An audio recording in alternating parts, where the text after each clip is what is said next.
salaadu waa waajib jamaaca inaad ku gudataa baana fiican oo jamaacaadka xaadirto inaad dadka baryinna waa waajib oo aad xoogsato ummaddu inay faa'id soo saarto dheeraad inay soo saartaana waa wax loo baahan yahay haddii aynu idhaahno ummadoo dhammi ha wardido wardiga ha qaadato ha wardido haye inta ugu yara lagu noolaan karo un markaad soo qabato fadhiiso oo dadku marka ayuu cilmiga yaan dhakhtar la baran oo yaan falag la baran oo yaan xisaab la baran oo yaan handasa la baran oo yaan chemistry la baran oo yaan physics la baran waxaasoo dhami waa adduunka faanigaa bay ku tacalluqaan haye natiijadu maxay noqonaysaa waxaa soo baxaysa ummad dhammaanteed foqora ah dhammaanteed jaahilka aan nolosha adduun say u maamusho dhammaanteed bugta oo wax daweeye aan loo haynin yacni waa dadka ku dul nool parasites baa soo baxaya dad bashariyada kale ku dul nool waxaa loo baahan yahay wuxuu weeyaan waacidu lahum mastatactum min quwatin wa min ribaat alkhayl turhibuuna bihi caduw allahi wacaduwakum baa layidhi wakayfa tucud haddaad jahl iyo baqa idin wada hayo kayfa tucud haddaad jahl iyo faqri uu ku wada hayo saasha isweydiinta le waxa weeyaan marka nooca haddii loo noolaado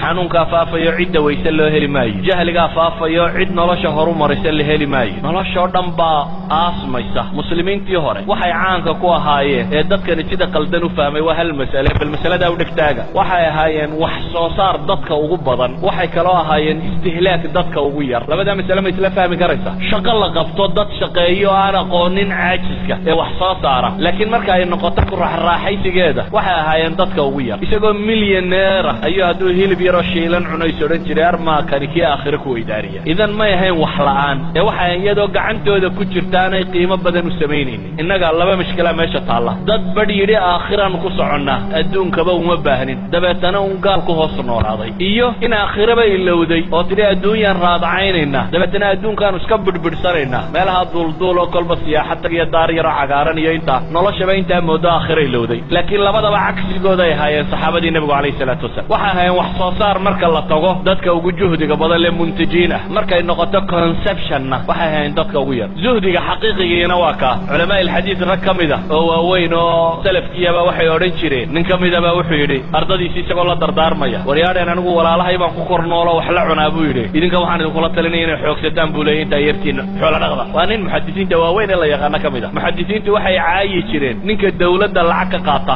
amase xadiidka ku xoogsada muxadisiinta qaar baa jiray aan lacag ba haysanin deetana waxay odhan jireen idiin sheegi mayna xadiidka idinka waxna siiya mooyaane marka lacag la siiyo ayay ina xadiidka sheegi jireen marka ahlulxadiidku markay ka warramayaan raggay maagaan bay ku jiraan oo yidhahdaan xadiidkoodii bay ku xoogsadeen idan waxay nici jireen xataa inay diintu wadiifo ka noqoto walaa professor baanahay walaa ustaad baanahay walaa waxa kan baanahay malihi ma banaana laakiin waxa aan tilmaamaya iyaga aragtidooda waxay ahayd inuu wixiisana xoogsado cidina aanay u manno sheegan markaa laa dawlad walaa shicib walaa qofna aanu u manno sheegan isagoo gacantiisa wixiisa ku haysta inuu isagu wax sheego haddana isagu inuu dadka u manno sheegto oo cilmigiisa uu aakhiro iyo ajar ku helo mu'minka xaqa ahi markaa waxa weeyaan waa adduunka ka intaajkiisa iyo wax soo saarkiisa uu ugu sarreeyo istihlaagiisa iyo qooqiisuna uu ugu yar yahay oo haddaa see la odhanaya xoolaha badana la shaqaynaya islaamkiisa iyo diintiisa iyo dadnimadiisa ku horumarinaya masaajidaynu maanta raadacaynayna waxaynoo dhisaynu laanay waayo waxaynu soo saarrayba waynu cun ama muntajiin baynan ahayn ama mustahlikiin baynu nahay labadubana waa waxaan fiicnay muntij noqo mustahlikna ha noqonin wax soo saar waxna hay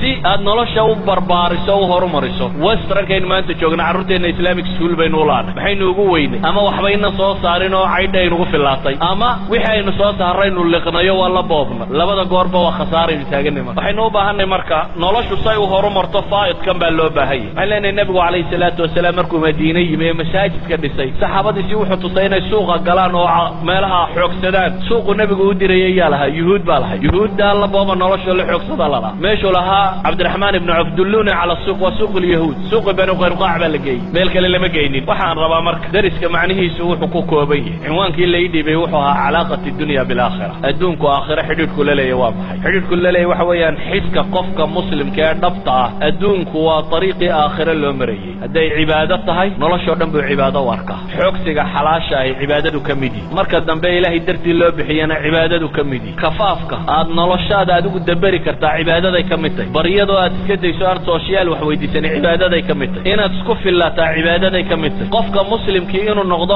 moodhal lagu daydo cibaadaday ka mid tahay qudwa xasana inaad noqotaa cibaadaday ka mid tahay in marka tusaale lasoo qaadanayo aad adigu noqoto qofka moodhalka xumaha loo qaatee caydha ku nooli diinyariday ka mid tahay bal dadkii aan rabay inaynu moodhal u noqonno hadday iyagii adiga ku yasaan waa diinyari haddaynu inagu noqonno dadkaba dadka diinta ka hor taagan idan waxaan rabaa inaynu u fahmno waxa weeyaan adduunka ha jeclaanin gacantaada ha galo laakiin yu qalbigaaga geli adduunkuna ha noqdo طريق aakhire lagu gaadho wallahu a'lamu billahi tawfiiq. Assalamu alaykum.